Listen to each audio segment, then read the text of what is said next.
Welcome to the EmpowHERment Show, a podcast designed to empower women like you to take control of your lives, make informed decisions, and redefine success on your own terms, beyond the noise of influencer culture.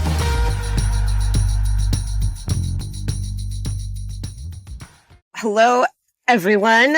Welcome back. I'm Adama. We have with us my fabulous co-hosts, as always, Sam and Maddie. And today we have a really special guest here to talk with us about art. Our good friend, Tre Borden. He's going to talk to us about art as resistance, as escape, as dreams. And he's going to talk to you about how he feels about art. And, you know, we're so excited to have this conversation because we've known Tre for quite a while. He is a creative producer. He's a cultural strategist. He's really a visionary. And we've known him since he was doing small scale projects in Sacramento. And he's now moved on and is doing very large scale installations at educational institutions and at city festivals and in very large public spaces. So, Tre, thank you so much for joining us. Can you tell us a little bit about your career, how you started, and why art is so important to you? Yes. Well, first of all, thank you, ladies, for having me. This is a wonderful way to start the day. First of all, I want to talk about what I'm wearing because we had a lot of discussion about sort of what the decor was going to be.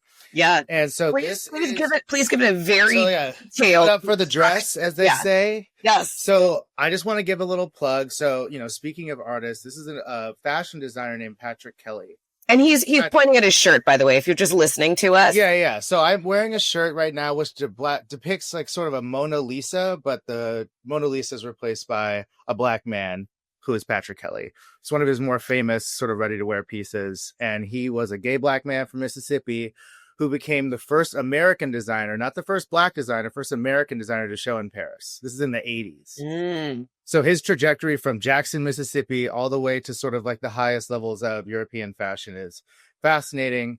And his story is somehow like not told. And so I figured I would represent him well today on this podcast. So well, thank you. If you have a chance to go on YouTube and watch it, you will be able to see his shirt, and maybe we can figure out how to get a photo of it somewhere. So absolutely. I'll give you all the information on it if you want for your audience. But yeah, so my humble beginnings. So I am from Sacramento, and I was lucky enough to have a mother, Tre Borden, who was very involved with the arts growing up. I mean, she dragged me to every musical, every museum show. She was the Crocker's first African-American docent way back in the day, which is a powerful, she was one of the first arts commission chairs in Sacramento. And so I grew up with an appreciation for art, but never sort of thinking of myself as an artist or thinking that that was a career path for me. And so I returned to Sacramento after college and a bit of time in New York in 2008. And went to Davis for business school. And this is during a time when Sacramento was sort of in the midst of this creative renaissance. And a lot of people, it was a recession. So most people who would have left, there was really nowhere to go. And so a lot of people were making it work here, including artists. And so I graduated with my MBA, not really sure what to do with it. And I started working with artists to sort of translate these brilliant ideas to civic leaders and to business owners, people who could give them opportunities. And so I guess to start, art is really any way of communicating something creatively. You know, I'm not really precious about sort of who gets to be making art or not. It's like painting, photography. It can be coding. It can be words. You know, it can be someone who just stands on a soapbox and says, listen to this message. You know, it's obviously fashion. But it's something where you are using a creative method to communicate something that's important to you. And so I like to have a very broad brush when I think of what is art. And also art is, you know it when you see it, you know, it's something that I think most people can innately recognize when they're looking at something artistic, something that's creative, something that is not using the most traditional means to convey the message. And so for me, what's more important to consider is not necessarily is something art, but like, what is an artist? Who is an artist? And like, what is their function? And I think that that's a difference. Like, I think that artists are, you know, the most effective artists, the people I consider true artists are people who are communicating truth. They're making people confront what the world is really like. They're, first of all, observing the world really keenly through their own lens, processing it in some way, and then giving it back to us to do with whatever we want. You know, art Mhm. is not necessarily to tell you how to feel or to tell you what to do, but they're reminding you who you are. They're Mhm. reminding you sort of what you think about the world and what values you hold most close. And then from there, they're touching you emotionally so that you can be spurred into action, whatever that means. And so I don't think that necessarily art itself is the action, but art sort of puts us in a place where we remember what we care about and do something about it. And so, I love especially in things that. like this, art Yeah. fronts.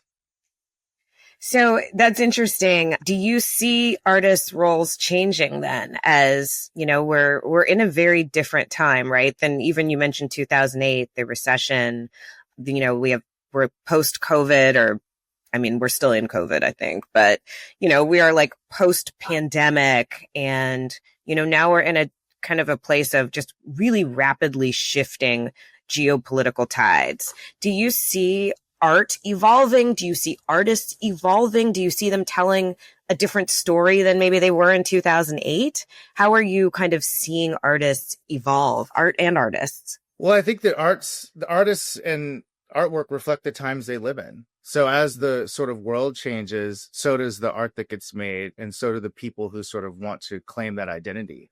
I think that honestly, art, when I was, first of all, when I came to Sacramento and was like, you should listen to these artists. Art is really cool. It's really helpful. People were like, what the hell are you talking about, girl? Like, that is not at all on our radar in terms of like our civic priorities or like who we want to put in a decision-making capacity as we think about big issues. And it wasn't necessarily, it's always been cool to be an artist, but it's like not cool to be broke or to be perceived as someone who doesn't have like that many resources. And so I think that, you know, when I was doing this, sort of trying to make that case was pretty hard. But I think in recent years, especially when you've had such a sort of technological revolution where, you know, art can be so accessible, art can be so a means to get resources. I think a lot of people have actually started calling themselves artists who wouldn't have in the past and who may not be motivated by truth telling, you know? And so I think that how I want to respond to your question is I think a lot of people saw art as a gateway to clout or to be taken seriously or getting a lot of visibility. And especially because there was a lot of money depending on sort of the identities and the causes you wanted to be affiliated with. And so I think there were a lot of artists who have sort of been, you know, on a drumbeat with these values their whole careers. And so they were happy to get the increased recognition. But a lot of people were chasing something that was on trend. And now the trend is not to do Right. that. And so I want to come for. Yeah. So I want to come back to that about, you know, art for clout and kind of looking at that kind of phenomenon. But I'd love to stay with you, because you've mentioned kind of using the art to tell a story. And that I think is something that I've seen you do really, really well as you work with artists. Tell a good story. Can you talk about that? Can you talk about some of the work that you've done to kind of tell people a story about, you know, where they live, who they live with, who the people around them are, about policy? I'd love to hear some of your thoughts on that. Well, speaking to like the types of stories I used to tell, initially art was just a way of getting people outside. It's like, look at this cool thing. We're getting people to actually care about the city they live in, to want to meet their neighbors, to think that they're cool for living in Sacramento. Like that was sort of already a heavy lift. And then in 2016, when we saw sort of the rise of Trump, we were like, art actually needs to do more than that. It needs to actually have a point of view. It needs to be uplifting people whose perspectives we need to see right now. And it needs to be confronting us with some of these societal challenges that we have. And so one project that we did was called Beacon. And there was a developer who'd approached me and said, look, you've been doing all this cool stuff. We have this building at 10th and K Street. For those who don't know Sacramento, that's a block from the Capitol. And it's a couple blocks up from the new arena. And so it was this huge intersection that was just a vacant former WAMU for like 10 or 15 years. And so it was all these giant windows. And she said, do something cool. I don't care what it is. And we said, well, it's not safe to go inside. And we don't have the resources to build it out. So why don't we turn the building itself into a screen? And every week we'll feature a different social issue. And we'll get people to confront what's going on in the community. And every week we'll tie it to a local nonprofit that is actually doing work in this region to affect that issue. Mm-hmm. And we'll feature all sorts of artists that can send in their art digitally from around the world. And we'll basically create a woke Times Square at 10th and K Street. And we did that. We got the California endowment to give us a bunch of money. We put all these high power projectors inside the building. Yeah. And we put screens on the glass. And so every week, it was like the first week, I believe, was, oh God, there was just, consent. That was our very first week. So we had an artist who was talking about bodily autonomy, talking about consent to information. You know, we imagine going to a monster truck rally at Golden One and you see like a bloody mattress on 10th and K Street on this window, kind of forcing people to understand like what's going on. Yeah. And, or someone going to lobby down the street. That was in 10th and K Street. It's still vacant, actually, this building. Even after all these years, since 2017, we did this. And so then every week we would sort of partner with a nonprofit. It culminated with our last week, which was reproduction was the theme. And so we partnered with Planned Parenthood. We did a block party to, you know, highlight the affiliates. And so we were using this vacant intersection to tell a story about like, what's going on in the world? Mm-hmm. You're over here trying to go see Miley Cyrus and things are happening. So we're going to get you, rehab you and actually tell you what's going on. And we actually had one of the 6 channels was actually a way to donate to these nonprofits to sort of get them resources from people who are maybe not engaged at all. Mm-hmm. So I think that art in that case was used to kind of tell the story of where you're living, maybe totally oblivious to you. It's so interesting, Trey, when you were talking about like art actually getting people outside and all these instances of, you know, people just being out in their day to day and going to a concert or a show or whatever it might be, like, and seeing art. I would argue we live in a time where in getting people to do that is increasingly difficult, given you can consume art.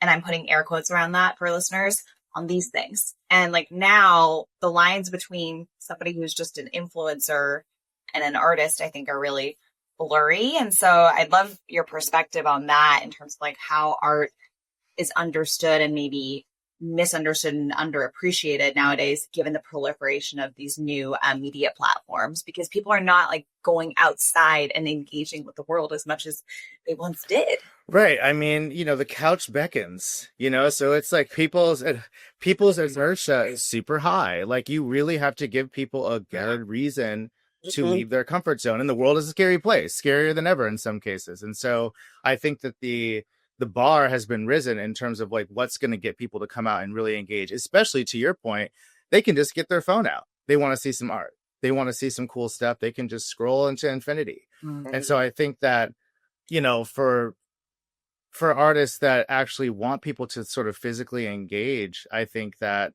it has been challenging. And it's actually been challenging because the best way to get people to be excited about you in the real world is for them to know about you online.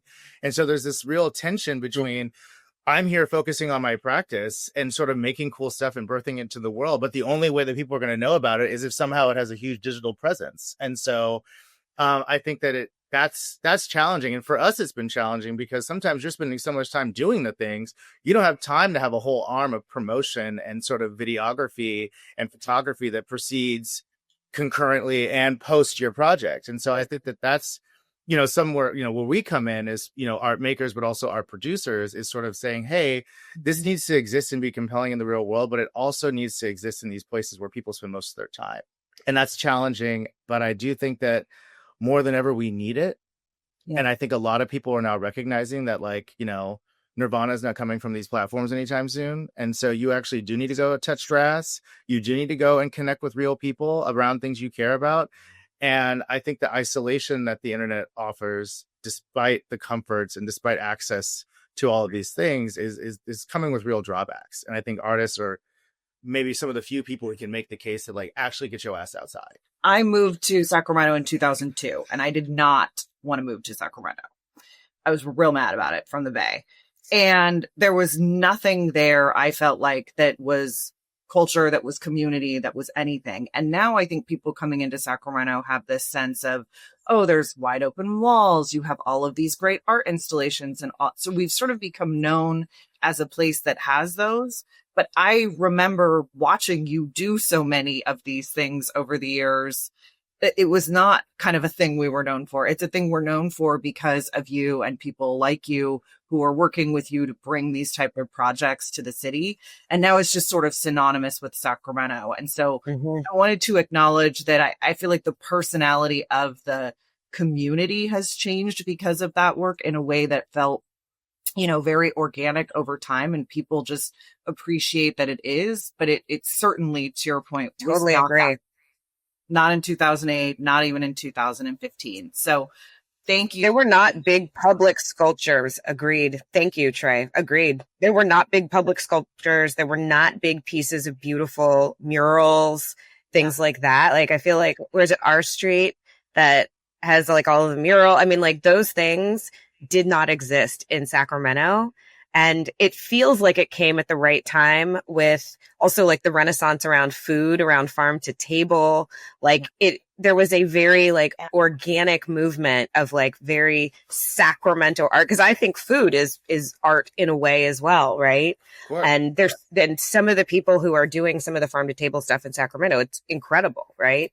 So like, I feel like you were really part of that whole movement to make Sacramento more of a, art friendly place, more of an art haven, because there's cool artwork now in Sacramento. So some of my favorite artists are in Sacramento now. And I will just, my second point to that being, and we may talk about it later on this episode, but I just think we've tried to sort of define things as we're talking about them to listeners, whether that's like, what is an influencer? What is a content creator? What is art?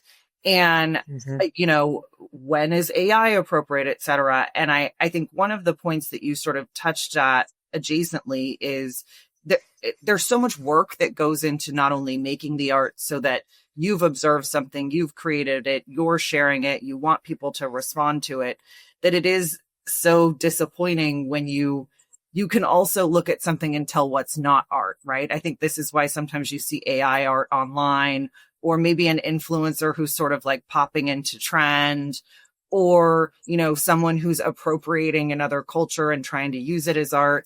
There's some sort of like perverse, they lack having observed what they're trying to share that feels like almost jarring, like teeth on a chalkboard.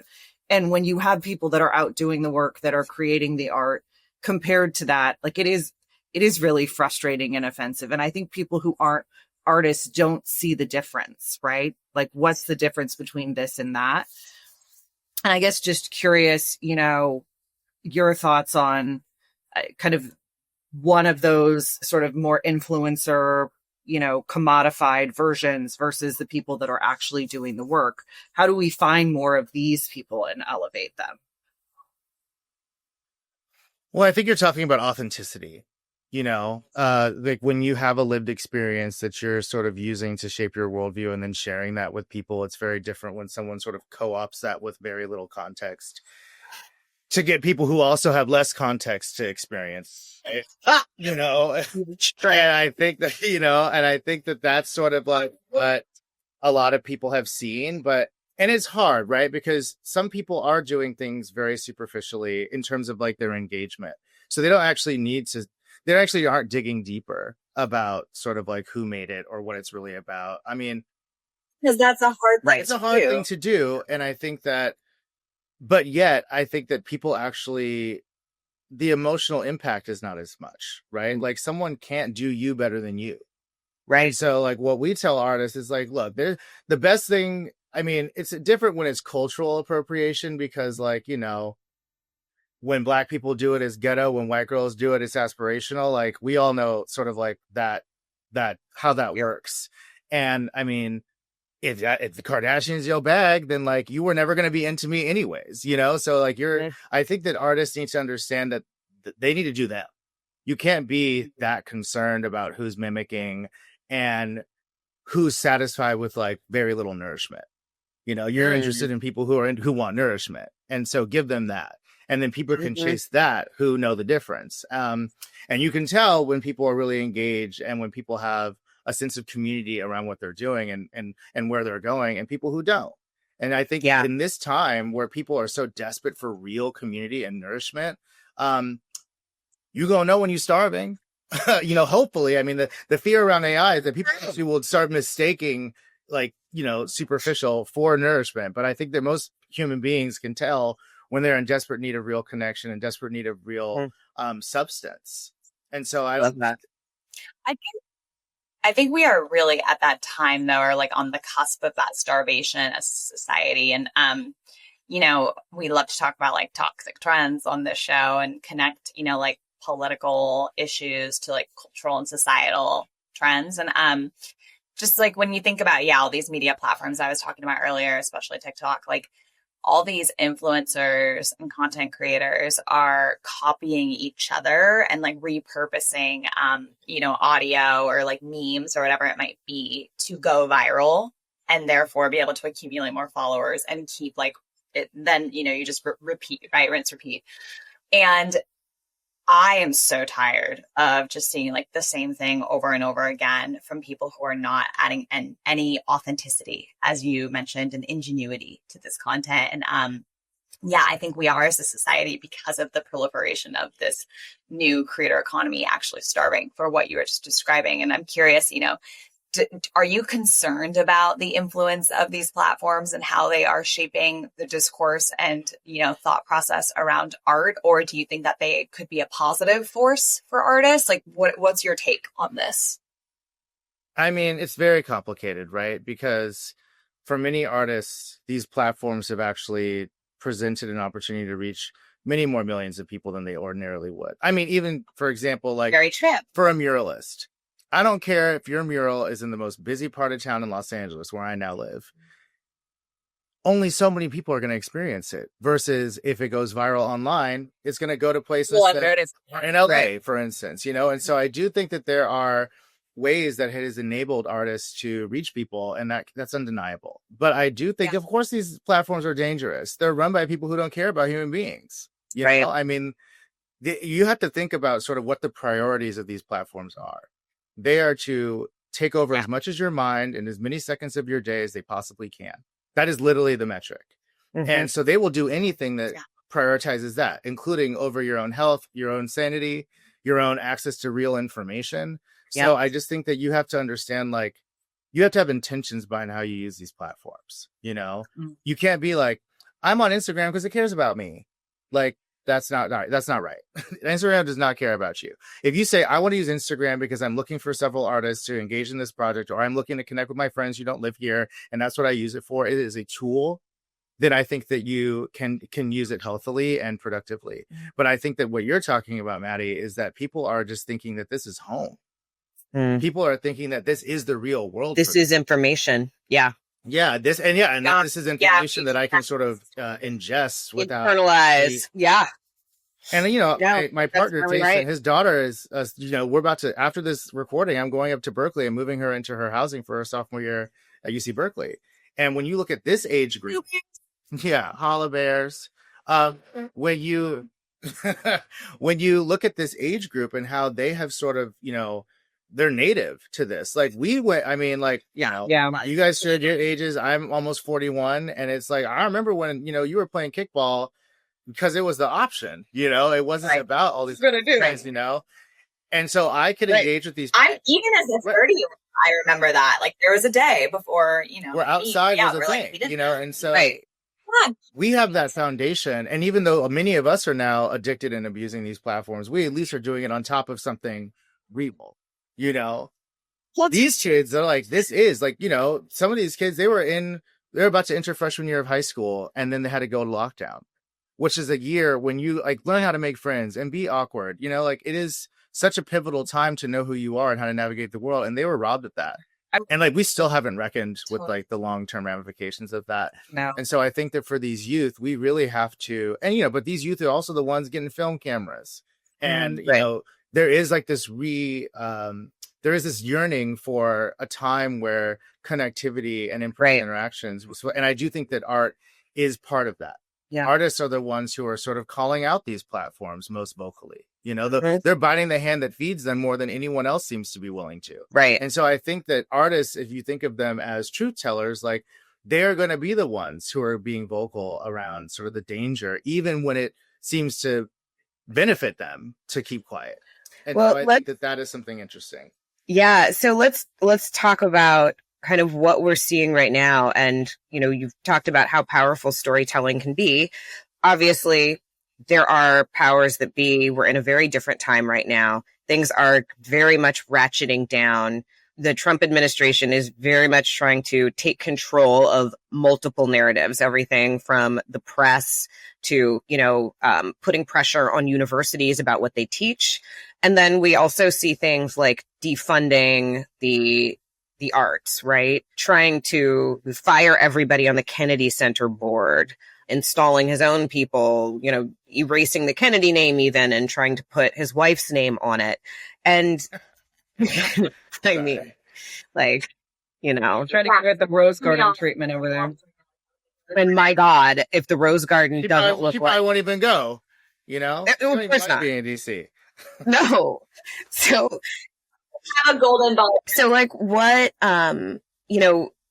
Why is it that art is such a target? And I think we kind of know why, but I'd love to hear your thoughts and the thoughts of artists who are, having platforms that they used to be able to, walk on and speak with impunity on, seeing them removed and seeing those opportunities curtailed. What's your thought on all of this? Well, I think that, what better proof that art and storytelling matters that these are the first targets of an administration. If art was sort of like not a factor, they wouldn't be so concerned about the NEA. They wouldn't be so concerned about what the Smithsonian's doing. They wouldn't be so concerned about delegitimizing the Kennedy Center right off the bat. First couple days. It wasn't even like they're just now getting to art. They were like, first things first, let's make sure that we destroy these platforms of truth and storytelling. And look, I'm not saying that all these institutions are completely perfect, but I am saying that a lot of artists who they could view exposure in these institutions as the culmination of a career of good art making. And so making them no longer an aspiration, because not only are they sort of like making the content of these spaces, deplorable, in sort of like removing all people with expertise and taste and credibility from them, but they're also making them less attractive after they go. Right. Which is what they're doing, writ large throughout the government. Right. If I know that the Kennedy Center is able to be that, then that's no longer sort of the pinnacle of meaning in the arts community. And I think that they want to delegitimize these institutions. But I also think it clarifies for artists that have been working outside of institutions all along that you still have to create the systems you want. Yeah. You saw what Amy Sherrill, she had this beautiful show at the Whitney in New York right now, and it was meant to move to the Smithsonian. And one of the focal moments of the show is a Statue of Liberty portrait of this trans performance artist. So imagine like a trans Statue of Liberty and the symbolism of that. And the Smithsonian was like, can we just not show that? Because we don't want to provoke Trump. And she said, you know what? How about this? You won't get the show. So that'll be real easy not to provoke him then. And so, of course, she's at the top of the possible pyramid. So her credibility is unassailable. She'll be fine. But I do think it's giving these artists opportunities to kind of speak what their values are. They're like, if the Smithsonian stands for that, then the Smithsonian is not where I need to be. And so I think that what's unfortunate is you're going to see, much like the Supreme Court and all these other institutions that have been widely compromised, that they just don't mean what they used to mean. And so we're going to have to start building things to replace them, things that matter and can endure no matter who is in charge, and I think that's something that artists are really good at. We create spaces that matter to us, and then they start mattering to everyone else afterwards. That's the cool part. You think, Tré, though, that we have the capacity and willingness to rebuild these institutions as a society? I mean, I don't. Me personally, here's what I'll say. I think that what artists have the power to do that few other people do is to envision something that's not existed and sort of move people emotionally and sort of making it seem real, that it's achievable at some future point. And I think that that's where I want people to spend more energy. I don't want to be Atlas holding up the world as it crumbles around my shoulders. That's not my role. If you're an attorney, have at it. But I'm an artist, and I think that our job is to sort of when people are despairing and can't imagine a world worth saving, we're the ones who say, actually, that's what that could look like, or that's what that would feel like. So let's start coalescing. There's something, there's something very powerful you're describing too around the role of artists versus almost let's say operatives. So, artists to me have the vision, and the stories, right? And they can make us think about what can be and really like dream about that. But then you need people who are actually like willing to do the hard work of bringing that to life. And I think that we're starved for vision right now. We don't have really like a North Star as a country in terms of like where we're trying to go. But we also lack the will among people to actually like do the hard work to bring all this to life. And so that's what. But I think there's another piece in there. I think people don't. There also is not broad agreement on where we're at, and I think that's what I'm saying. There's no North Star. Like we don't where we're at or where we're trying to go. But, I mean, until we can figure out where we're for the other. Right, because right now you've got people who think things are fine, and you've got people who think the sky is falling.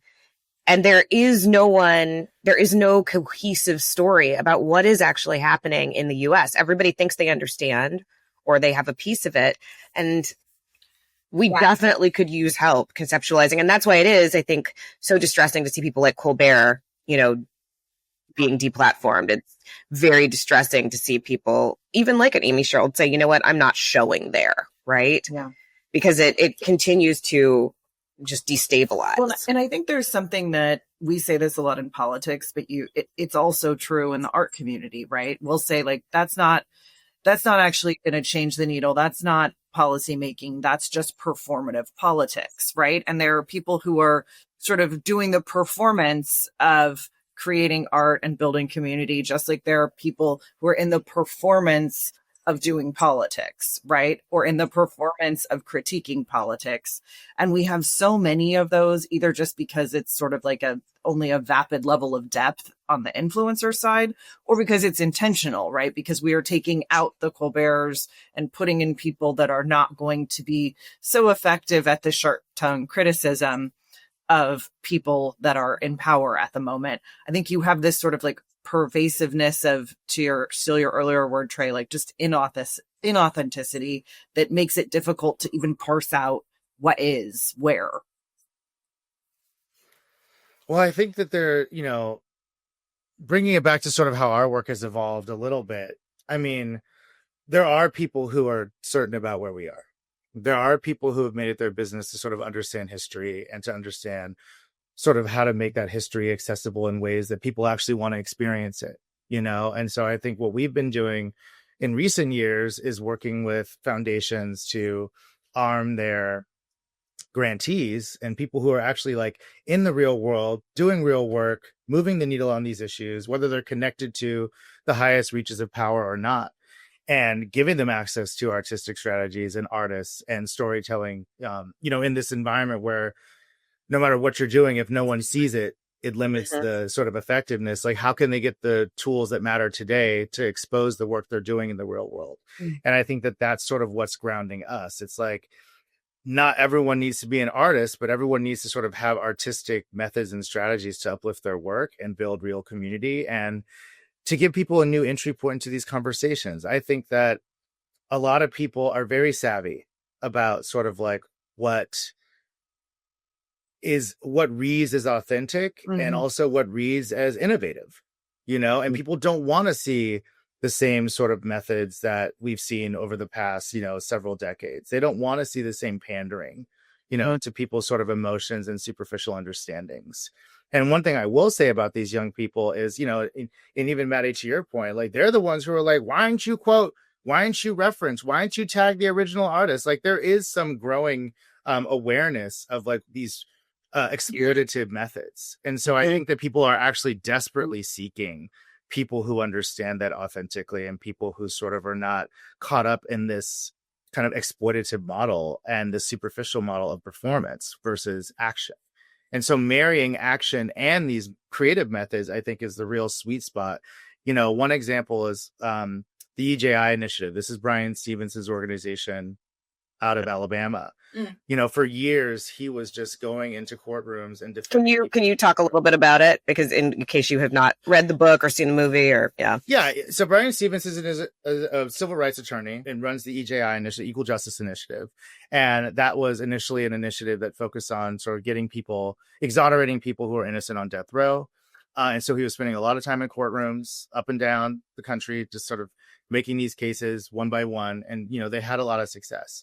And then he started to realize that like, no matter how much success we have in these courtrooms, like the underlying issues and understanding about sort of like how we got here from the cotton fields to the jail cells, like if we can't address that, then we're going to be in these courtrooms all day and making drops in the buckets of change. And so he decided to create this massive campus where he has this outdoor sculpture garden where it actually defines in every county in America how many people were lynched. And it has all of these artworks that have to do with racial injustice. And it has all of these sort of archives around records and stories and oral histories that sort of make you understand like, oh shit, like this is how we got here. This person on death row who is innocent is connected exactly to the people who used to be in bondage on these fields.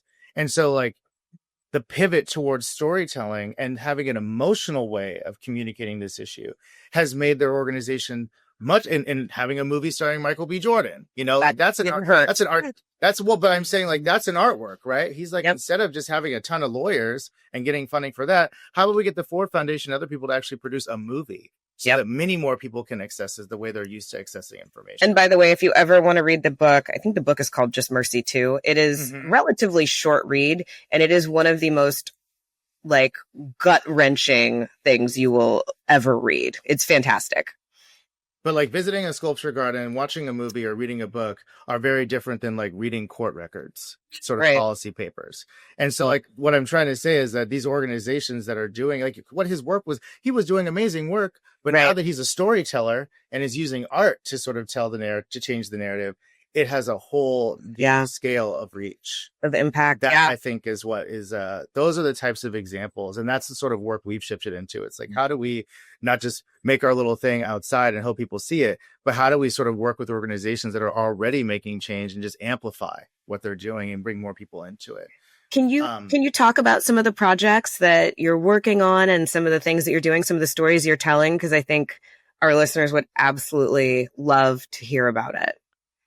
Oh, of course. I mean, there's a bunch. We've done, you know, anything from projecting at midnight in slavery on the Capitol to support ACE 8, which we did last year. That was supporting Dorsey National Organization. Amazing, like guerrilla artwork. I don't know what the right word was. Yeah, and that was actually originally supposed to be a billboard campaign. And then the Billboard Operators Association, who had previously approved it, some Lamar lobbyist was like, what the fuck y'all approve? That's not happening. And so we were like, okay, well, that's fine, because actually a bunch of random billboards on I-5 throughout California may not even hit anyway. So why don't we actually just do a guerrilla projection instead, and we'll make the billboards your building all. And so we just projected onto the Capitol and the county jail and actually the association offices on L Street, which was cherry on top. They're like they're in the Esquire building. So we projected from the parking lot, be like, hey ladies, thank you. But like, so we did that. Actually, one of the first times we worked with Planned Parenthood was for a project. This artist, Dorian Lynn, who's now the creative director of Tre Borden Co., just had her 2-year anniversary. Shout out to Dory. She created an installation called Buying Power, which was I remember this one. Essentially it was at the convention in San Diego in 2018, I believe. And essentially it was a corner store where all the products had to do with gender equality, gender harassment, sexual harassment. We had like don't touch my hair shampoo and sexual harasser repellent and like glass ceiling cleaner that was like a bottle of Windex. And you could actually go in there and purchase the items, and the money would go to Planned Parenthood affiliates. We had Padilla in there. We had Jennifer and Gavin in there. I remember this. Trey, this is the first time I remember walking into an event and looking around the room and going, this looks like Tre Borden was here. You're like, did they let Trey in here? Because this seems this was not here before.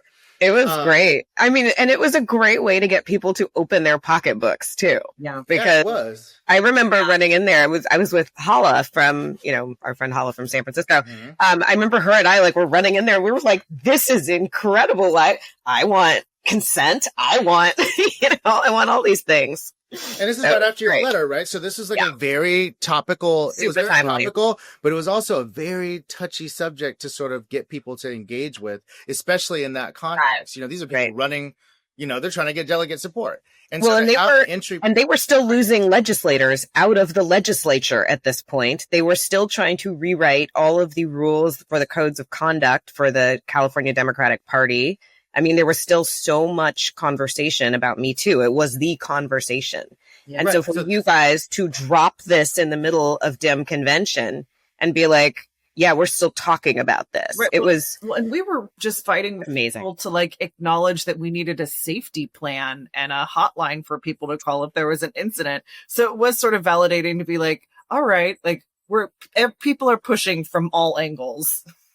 Yeah. Right. And presenting it in a sort of a tongue in cheek way where it was a little playful, but like very serious. Mm-hmm. Like we had a plexiglass ceiling that was cracked with like fake dollar bills of Dolores Huerta and Hillary that had like the racialized gender wage gap. So like it was like very well thought out, but it was like, oh, this is accessible and people can come in here and feel like they're interacting with it. And so I mentioned that project, which was in 2018, to talk about our second iteration, which we're about to unveil in the fall, which is with the an organization called CEJI, which is the Central Coast Environmental Justice Initiative. And essentially they represent migrant farm workers and sort of advocating for their working conditions. And so we're doing a farm stand in front of the Capitol where all the products will have to do with sort of the injustices that these migrant workers, who, by the way, feed all of us, not just Californians, but all of us, and what they do. Like, here's a 6-gallon jug, which is how much each of them sweat on a 120-degree day. You know, like this is like what they're specified. This is like your pesticide, facial moisturizer, which is like, made from the poison water that they have to drink every day. So it's like, there's ways of, even in these very, very divisive times, just use these same strategies. Or we did a gay laser into the sky in Visalia for their pride in October. I mean, so for those of you who know Sacramento, the King's beam, Light the Beam, that technology is called a laser space cannon. And so when we met with the Source, which is the LGBT center in Visalia, in one of the Trumpiest counties in the nation, certainly in California, they were like, and they're the only LGBT center between LA and Sacramento. And so it's like an oasis for these kids. And that is a 6-hour drive for people who maybe aren't from California. Yeah. It is hot and it's stank, and here these queer people are right in the middle. And they're, have this beautiful, this really vital, colorful community there. And they're like, we see ourselves as a beacon. And so we said, okay, well, why don't we make that literal? So we called the laser space cannon people, and they're in Folsom. We're like, hey, y'all got some laser space cannons? Okay. Can they do all the colors? Because I only see purple. Oh, they can? Oh, that's fantastic. Can you give us, about 6 of them, and we'll put it in Visalia for their pride in October when it's down 1,000,000 degrees? And they said, facts. We will do that. We support this community. And so we had it was like a gigantic Care Bear had passed out in Visalia and was squared right into the sky.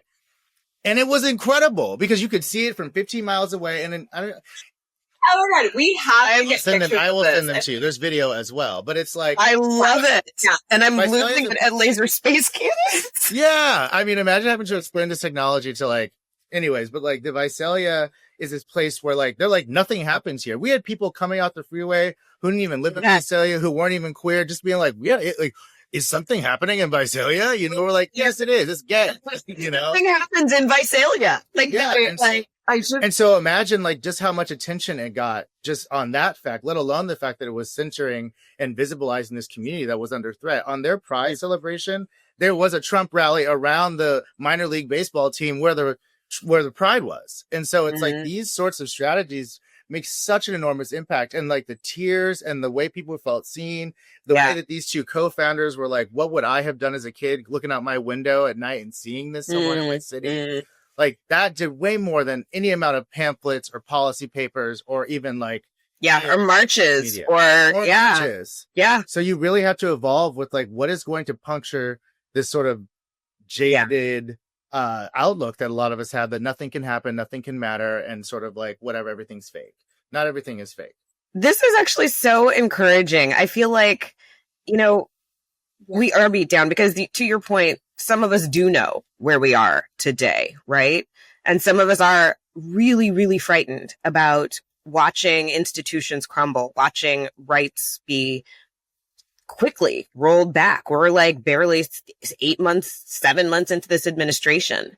And the things we've lost, we can't even articulate almost. It's almost, the list is just too long. And so, two of the things that you've said, this story, the fact that you find alternative ways to create community, to create closeness, to let people know that they're valued through art is absolutely amazing. And then I think the other one about creating something new, visualizing something new, because I think you're right.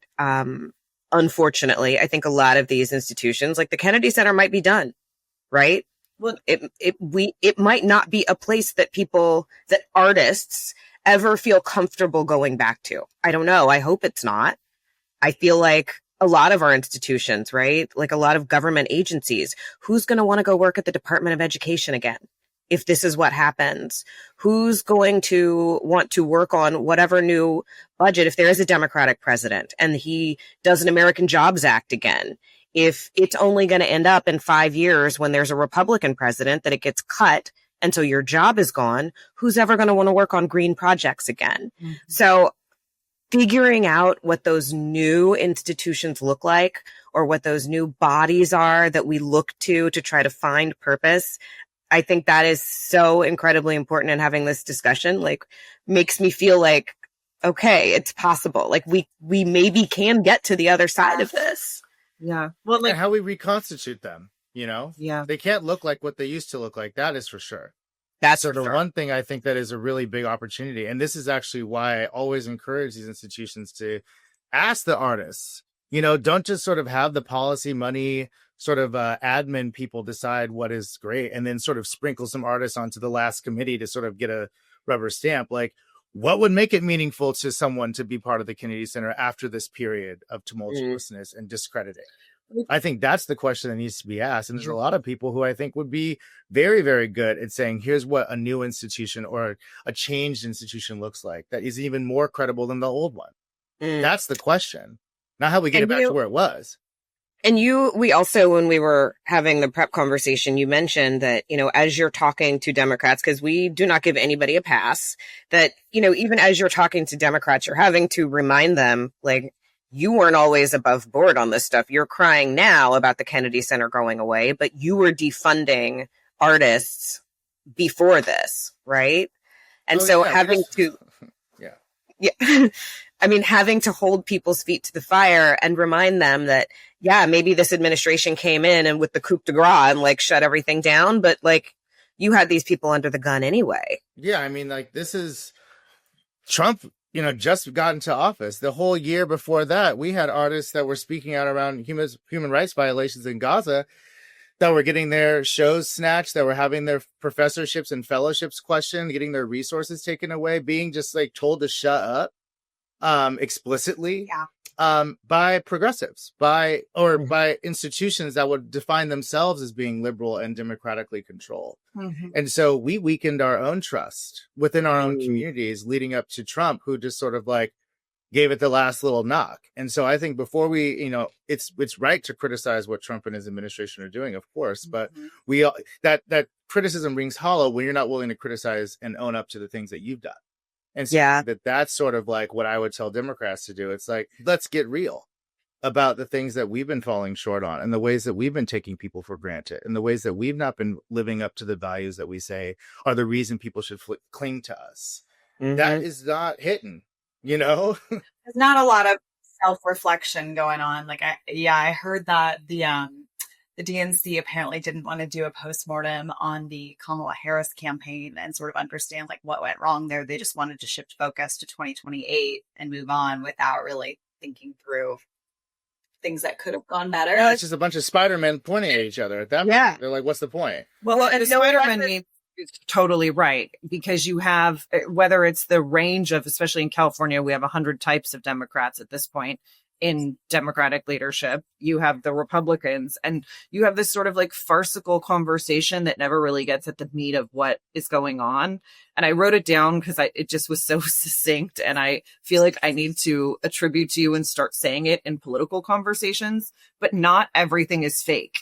Some of these things are objective, verifiable facts and information. Case in point, you can get quality polling. You can consider history. You can look and see what's out there. And I think I know I get so like overly political sometimes just in the course of what I do for work that like, as soon as you said that, I'm like, right, no, there's still like objective truths out there. We do actually know. But you can forget that when you get mired in and bogged down with all of it. Yeah, it's so easy. Well, and especially as you're watching the news, because there's, the media still doing a bang up job of acting like both sides are valid, or there's a validity to sharing, both sides of some crazy argument. And it's just kind of like, no, guys, like both sides are owned by the same people. Right. Ultimately, you go far enough up the chain, it's Sherry Redstone and Trump. It's That's right. These are not widely different interests. It's the Scooby-Doo outfit. I'd have gotten away with it if it wasn't for kids. Yeah. Stop it. The only news that Nathan and I typically, my husband and I typically will have like CNN on in the background at night. And it drives us crazy because you'll have these anchors bringing on like some Trumpers or even just, somebody who's conservative. And then their headline or tagline or whatever is like, Americans aren't talking to each other, but we do. But then all you hear is like this like incendiary argument between two different sides where there is no point of compromise or agreement. It's just like a bunch of people blah, blah, blah, blah, blah, for the sake of filling the airwaves. And it's just like, if this is the status of our media system, like, my partner loves CNN. And I'm just like, what would be interesting? Get a bunch of artists on a panel and have them talk. Can you imagine Audre Lorde, and Bell Hooks and James Baldwin, like that? That actually, and what's interesting is that's still the best content ever. You still see these clips cycling through every internet and like, why is that not happening? Because Angela Davis is alive. Like, she's like, girl, I did enough. She's alive. We can hear her thoughts. But that's how you know what these platforms are really for. If it was about finding the people who would actually make people watch and say something true, they know where to find them. That's not what it's about. It's about these people keeping a job and releasing a book more than anything. Right. And so I don't need to hear Al Sharpton with his green juice drinking ass saying anything at this point. Well, and it feels like we just haven't learned anything, right? Like we talk a lot about Zoran Mamdani, somebody who's just a candidate, but like his message was overwhelmingly popular with voters. Democrats then have been very careful not to endorse him. Of course. But yet they have co-opted his talking points like absolutely immediately. And it's really interesting. You watch any interview with like a Hakeem Jeffries about Mamdani, he'll be like, I'm very concerned about things he says, but affordability. And then like he like immediately flips to this man's talking points, but yet he's very concerned about him and he has not endorsed him. And he's like, I don't know him, but you know him well enough to take his talking points. And so like, it just feels like we haven't learned anything yet because voters are being very clear about what they want. And we don't yet have a Democratic Party or apparatus that is listening to that or is hearing that. And that is super frustrating. Like, to me, like, this is what leadership is about: saying what needs to be said, damn the consequences, and actually embodying the values that you want people to look to you for. That's real. That's why I think that artists are some of the only people who yet retain some amount of credibility in this space. Used to be the clergy. Nope. Used to be political leaders. Super nope. Used to be business people. Absolutely not. Absolutely not. So you actually have artists are the few people where people will be like, I'll hear them out. They don't seem like they're not bought by AIPAC, at least most of them. I don't even know at this point. But and they're not, because almost anytime there is a rally or anything like that and a song is used, almost every time, if it's a conservative at CPAC or like whatever all these conferences are and anywhere on the campaign trail, artists will be like, do not use my song. Right. Whenever there's a skirmish and people are out here fighting for other people's rights, you will see most likely artists at the very front of that, because they are the ones who are like, we are human beings first and we need to stand up for each other. And that's actually what drives real artists. It's like, how do we stay connected and on top of the things that are meant to empower us, not destroy us? That's why you don't see artists in Congress, because they're out here actually trying to do shit. They're not over here just trying to be here and get some, nice car service.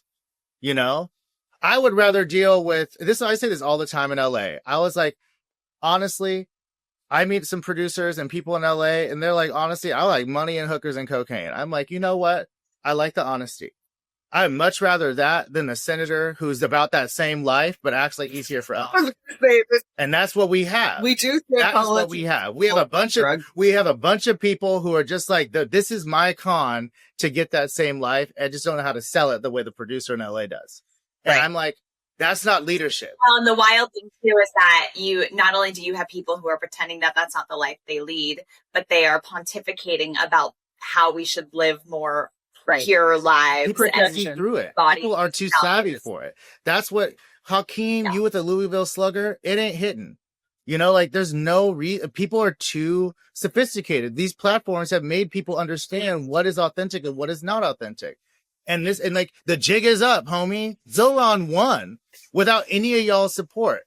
When are you going to learn? And Zoran also had incredible graphics. He understood how to actually reach people creatively.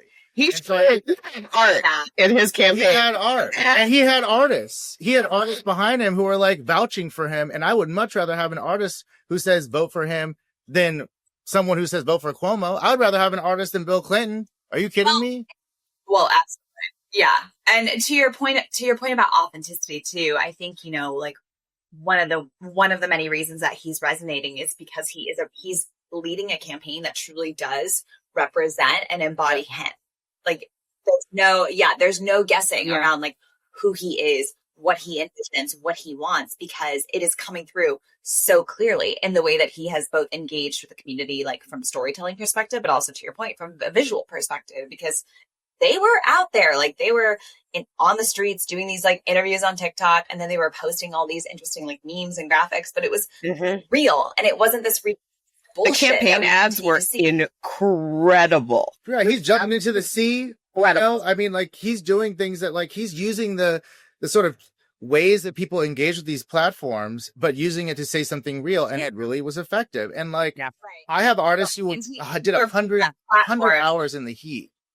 You know, in Bed-Stuy, in Queens, in Manhattan. They don't do that for anybody. They don't do that for their own shows, you know? And they were like, this guy's inspiring and he's so much more authentic than what we've been led to believe is possible or like politically feasible that they better learn soon. You know, any APAC backed Akeem, which is ridiculous, needs to really understand what's happening in the water, because this is not going to last forever. It's just not. No, you can't.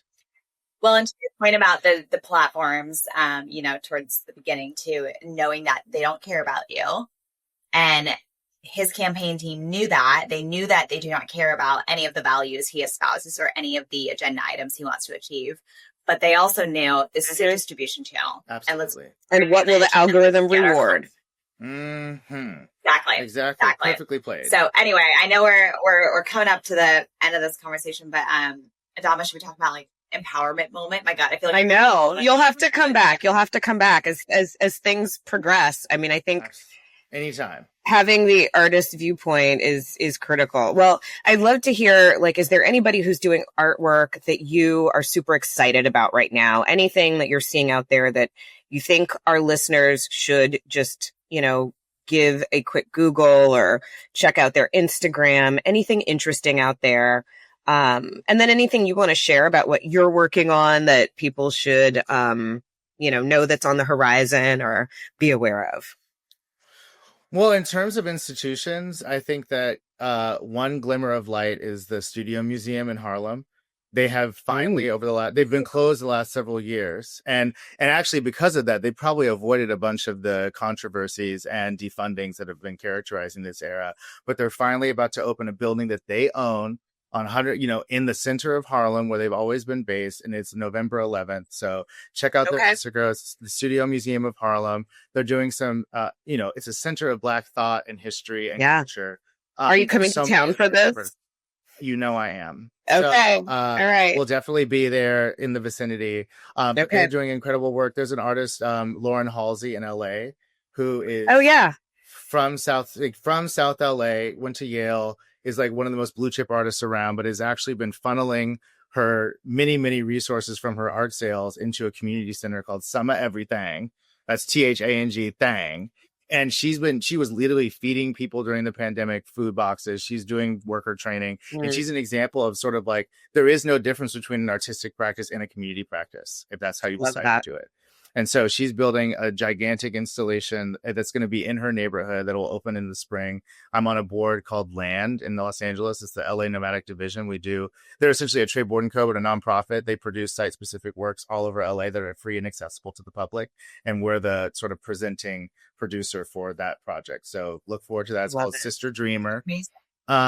Okay. And Rafa Esparza, he's a Chicano artist based in LA. One of the loudest people we have on every human rights issue. He makes a lot of works out of Adobe. She the bomb. I love Rafa. And so I'll plug him anytime I can. But yeah. And then in terms of what we're working on, we are looking at other foundations to scale this model to. Essentially what we're trying to do is to get people to consider art and storytelling as technical assistance in the same way that they would fund HR or cybersecurity or like legal frameworks. Like those are very important things for a functioning mission-driven organization to have. But so is art and storytelling if they're actually trying to kind of punch through in this attention economy. And so we've been working with the Irvine Foundation for the last 3 years. We'll be working with them for at least 2 more to sort of like equip their grantees with these skills. We're looking for other organizations to bring us in so we can kind of continue to prove this model. So hit me up if that sounds interesting to you. And yeah, like it's just we are undaunted. I think that, I'm not sure if this is the official empowerment moment, but I think what we're up against, these are not artists.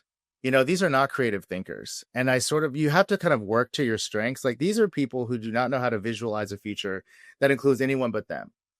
And I think that is sort of their weakness. They actually don't understand love. They don't understand joy. They don't understand creativity. They literally are regressive.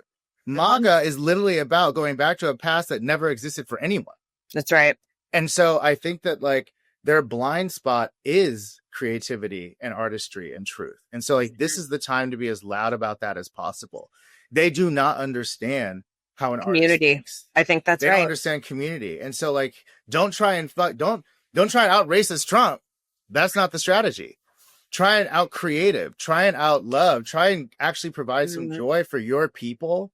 Because they don't know how to do that. You think that Vance and all them are having fun when the cameras are off? They don't like each other. The suburbs were like a bunch of white people leaving the city. Not because they all loved each other and wanted to have some barbecues, because they hate the same people. That is not a strong bond.